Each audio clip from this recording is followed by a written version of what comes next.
Hello everyone, this is Dan Play 724 here. And guys, today we're going to be reading Genesis 41 from the NIV version, guys. I know it's again pretty late, but this is pretty much going to do. So then, this is going to be in our Genesis series for Genesis 41. Make sure to subscribe, make sure to like, make sure to click the bell to be notified whenever I post. And let's get started. Pharaoh's dreams. When 2 full years had passed, Pharaoh had a dream. He was standing by the Nile when out of the river there came up 7 cows, sleek and fat, and they grazed among the reeds. After them 7 other cows, ugly and gaunt, came up out of the Nile. Oh, sorry guys, I don't know what just happened. Came out of the Nile and stood beside those on the riverbank. And the cows that were ugly and gaunt ate up the 7 sleek fat cows. Then Pharaoh woke up. He fell asleep again and had a second dream. 7 heads of grain, healthy and good, were growing on a single stalk. After them 7 other heads of grain sprouted, thin and scorched by the east wind. The thin heads of grain swallowed by 7 healthy, full heads. Then Pharaoh woke up. It had been a dream. In the morning his mind was troubled, so he went for all the magicians and wise men of Egypt. Pharaoh told them his dreams, but no one could interpret them for him. Then the chief cupbearer said to Pharaoh, "Today I am reminded of my shortcomings." Pharaoh was once again angry with his servants, and he imprisoned me and the chief baker in the house of the captain of the guard. Each of us had a dream the same night, and each dream had a meaning of its own. Now a young Hebrew was there with us, a servant of the captain of the guard. We told him our dreams, and he interpreted them for us, giving each man the interpretation of his dream, and things turned out exactly as he interpreted them to us. I was restored to my position, and the other man was impaled. The Pharaoh sent for Joseph, and he was quickly brought from the dungeon. When he had shaved and changed his clothes, he came before Pharaoh. Pharaoh said to Joseph, "I had a dream, and no one can interpret it. But I have heard it said of you that when you hear a dream, you can interpret it." "I cannot do it," Joseph replied to Pharaoh, "but God will give Pharaoh the answer he desires." Then Pharaoh said to Joseph, "In my dream I was standing on the bank of the Nile, when out of the river there came up 7 cows, fat and sleek, and they grazed among the reeds. After them 7 other cows came up, scrawny and very ugly and lean. I had never seen such ugly cows in all the land of Egypt. The lean, ugly cows ate up the 7 fat cows that came up first, but even after they ate them, no one could tell that they had done so. They looked just as ugly as before. Then I woke up. In my dream I saw 7 heads of grain, full and good, growing on a single stalk. After them 7 other heads sprouted, withered and thin, and scorched by the east wind. The thin heads of grain swallowed up the 7 good heads. I told this to the magicians, but none of them could explain it to me.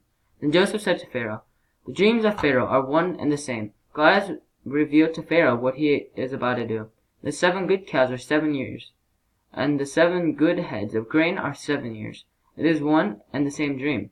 The 7 lean, ugly cows that came up afterward are 7 years, and so are the 7 worthless heads of grain scorched by the east wind. They are 7 years of famine. It is just as I said to Pharaoh. God has shown Pharaoh what he is about to do. 7 years of great abundance are coming throughout the land of Egypt, but 7 years of famine will follow them. Then all the abundance in Egypt will be forgotten, and the famine will ravage the land.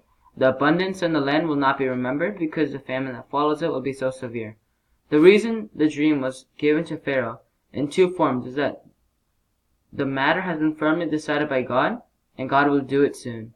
And now let Pharaoh look for a discerning and wise man, and put him in charge of the land of Egypt. Let Pharaoh appoint commissioners over the land to take 1/5 of the harvest of Egypt during the 7 years of abundance. They should collect all the food of these good years that are coming and store up the grain under the authority of Pharaoh to be kept in the cities for food. This food should be held in reserve for the country, to be used during the 7 years of famine that will come upon Egypt, so that the country may not be ruined by the famine." The plan seemed good to Pharaoh and to all his officials. So Pharaoh asked him, "Can we find anyone like this man, one in whom is the Spirit of God?" And Then Pharaoh said to Joseph, "Since God has made all this known to you, there is no one so discerning and wise as you. You shall be in charge of my palace, and all my people are to submit to your orders. Only with respect to the throne will I be greater than you." Joseph in charge of Egypt. So Pharaoh said to Joseph, "I hereby put you in charge of the whole land of Egypt." Then Pharaoh took his signet ring from his finger and put it on Joseph's finger.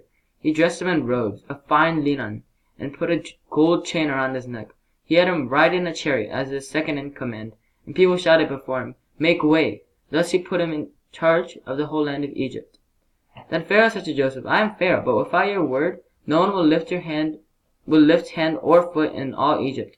Pharaoh gave Joseph the name Zaphaneth Paneh, and gave him Asnath, daughter of Potiphera, priest of On, to be his wife. Sorry guys for any background noises or interruptions. And Joseph went throughout the land of Egypt. Joseph was 30 years old when he entered the service of Pharaoh, king of Egypt, and Joseph went out from Pharaoh's presence and traveled throughout Egypt. During the 7 years of abundance, the land produced plentifully. Joseph collected all the food produced in those 7 years of abundance in Egypt and stored it in the cities, and each city he put the food grown in the fields surrounding it. Joseph stored up huge quantities of grain, like the sand of the sea. It was so much that he stopped keeping records because it was beyond measure. Before the years of famine came, 2 sons were born to Joseph by Asenath, daughter of Potiphera, priest of On.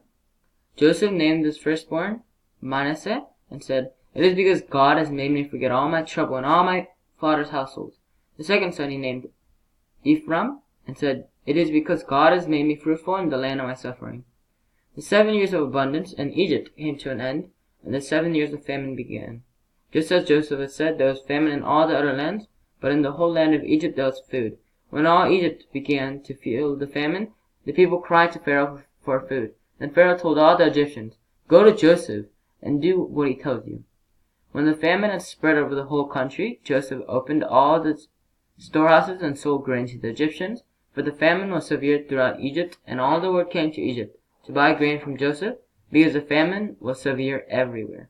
Thank you guys for watching. I hope you guys enjoyed. You guys make sure to check out my new playlist. Well, my kind of new playlist, the Genesis series playlist. I'm going to keep on adding to that. And guys, I hope you guys enjoyed. If you guys did, make sure to subscribe. Make sure to click that like button. And make sure to click the bell to be notified whenever I post. I hope you guys enjoyed. And I hope that you guys have a fabulous day. And I hope to see you guys next time. Bye!